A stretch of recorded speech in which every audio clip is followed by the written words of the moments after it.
Hey folks, Rob back with another Rob Plays, and this week I wanted something a little more cerebral. And when that happens, I think the other thing you could come calling is none other than Tetris. So, this C64 port of Tetris was put together by Andromeda Software, who memory serves were a Hungarian team of programmers, and published by Mirrorsoft in 1987. Now, I don't think it needs to be said that I don't need to talk to you about all the aspects of Tetris. You know the basic idea. It was developed by Alexei Patanov, who was working at I forgot the exact thing he built it. Yeah, when he was in the Soviet Union, and of course it had its famous sagas of eventually being released in the West, and this 64 version is of course one of those versions. Now, this one's back in the day, the version I originally played was, the first time I ever played Tetris was, probably like many people, was the Game Boy release. I remember playing that in kiosks, in our various department stores. So when I eventually did get my hands on this originally, I wasn't the most impressed with it. It kind of felt a bit lackluster, and part of that is just, you could see the flickering of those blocks dropping down. And things like that, when you score a line like I just did, you don't really get any animation or anything. There's no, I guess nowadays, the term would be juice. It doesn't really have much juice to it. So it's a fairly Spartan conversion on that front. But on the other hand, you have this amazing 25-minute piece by Wally Beeben. Yes, that's actually right, 25 minutes. No, I don't expect to be playing for 25 minutes. But I'm sure someone has, if they know what they're doing, someone has recorded it properly and posted it online. I hope so. It's a really good piece. So, now the 64 version strays close enough to the classic formula, though it has a few little differences. The first of those is the well size. Now apparently, and I only learnt this when doing the research, the standard height of the well is 20 rows. And with this version, there's actually 21 rows. Now, it doesn't sound like much, but, the extra row could probably offer, a few last-minute survivals. Now, the other thing that does bug me a bit is simply that, especially if you're used to some of the more modern interpretations, the pieces are usually, each piece usually is the one color. So you'll have, I'm not even going to try and remember, but most of the other versions of Tetris have the one standard color. So you can sort of visually recognize them amongst the pile of pieces there. And here they're just randomly picked colors out of the palette, which I think is a little odd. The other thing that is much more important of things I don't like for this version is actually the way the drop is handled.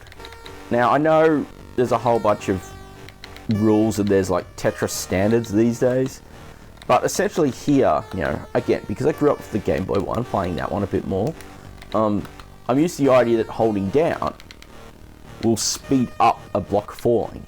So it will still drop, but just at a faster rate. Here, you press down, like I do now, you can see that blue piece just dropped instantly to its landing point. And, I guess maybe if you're an advanced player, that's something you might prefer more, I'm not sure. But yeah, for me personally, that's a design thing I'm not a big fan of. I much personally prefer that. The other thing that's really interesting is, again, this is something else I didn't quite know, because I'm not a Tetris aficionado to that extent, but in some versions you could turn off the next piece icon, which sitting here underneath the lines, and doing so actually gives you bonus points. And that again is something else which you can't do here on the 64. It's always there, so you're always going to get less points, which is another little interesting tidbit. So, what I remember reading was this actually got a Sizzler rating in Zap, and I have to wonder about that one a bit. I think it's an alright conversion, but it just feels so limiting, especially it's especially on the back of the more famous versions of Tetris that people are familiar with. Of course, the music probably way easily does more than it needs to in making this version, yeah, highly recognized and appreciated. But yeah, it's Tetris. I don't think it's one of those ones where I don't think I have a massive amount of waffling to do, really, beyond a point. It's Tetris. It's running on an 8-bit computer. It's not, you know, it's not a game that is taxing, so it's a good conversion. Is it essential? I think I'd rather play other versions. I mean, if I'm going to play Tetris, I'll usually grab my 3DS and boot the Game Boy one up. Thank goodness they threw that on Virtual Console.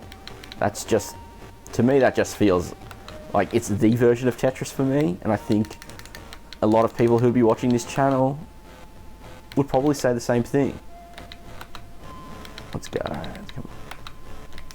It's starting to speed up now, which is nice, but again, the fact that, you know, there's no animation when the line's clear, it does feel a little, it feels unpolished. I think that's my big thing about this version. And if what I've heard is true, it's because it's actually put together in compiled BASIC. So,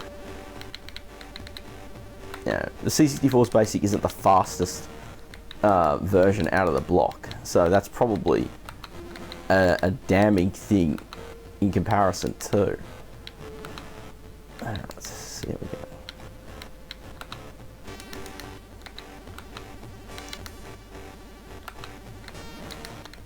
Let's see, 49 lines.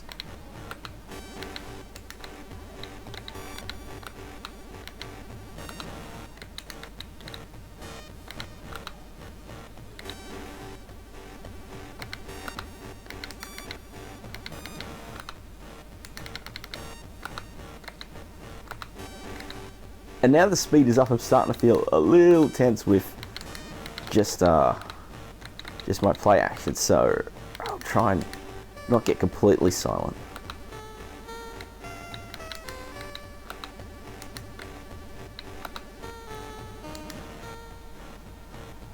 Wait a minute, I have to check that later, but I was at 50 lines and then it went up to 55. Bug? Who knows? Alright, now we're starting to have fun, because now we're starting to get some gaps forming in that bottom row.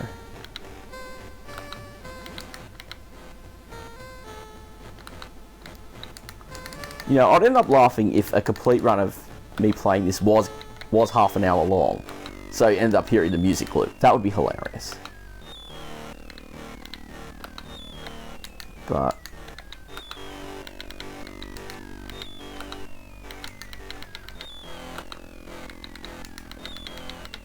well, man, have I talked about? I actually like the bitmap art on the side of the screens. That's it's not, you know, most versions of Tetris doing, you know, Russian themed art. Here it's a bit more abstract and sci-fi-y, which, you know, I can dig that. I can dig that.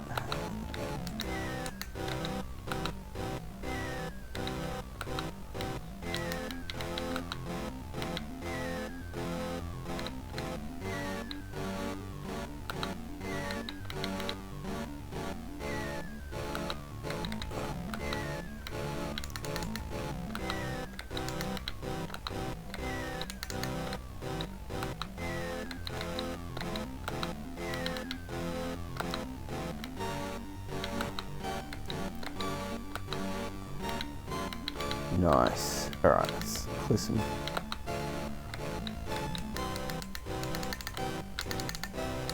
No! No, that was not what I wanted to happen at all. And this is why... Is it all going to start falling apart now?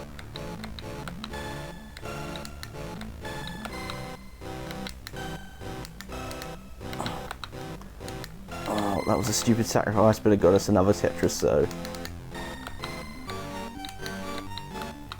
See, we can now see a bit more flickering now, too, which is just a little disenchanting in the blocks as they drop.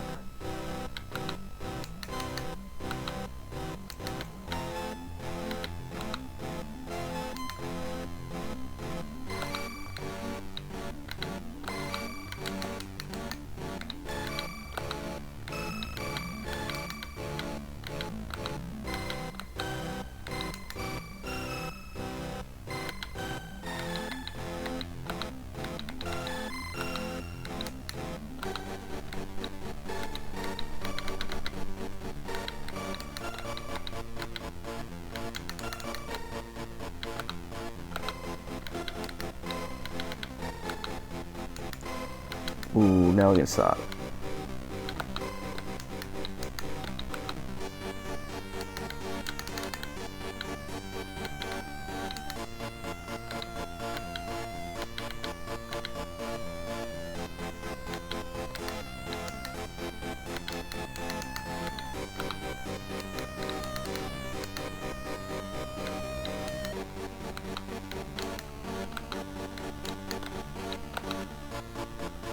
E3.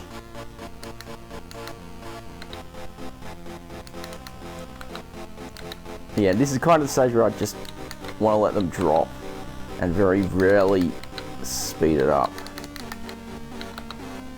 But that sluggish turning of the blocks is really getting on my nerves a bit.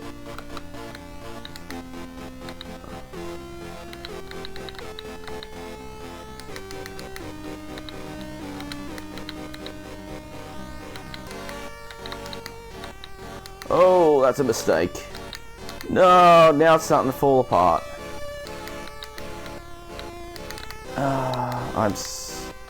See, this is the point where I start becoming undone now. Come on. That fire button is not responding at all. It's...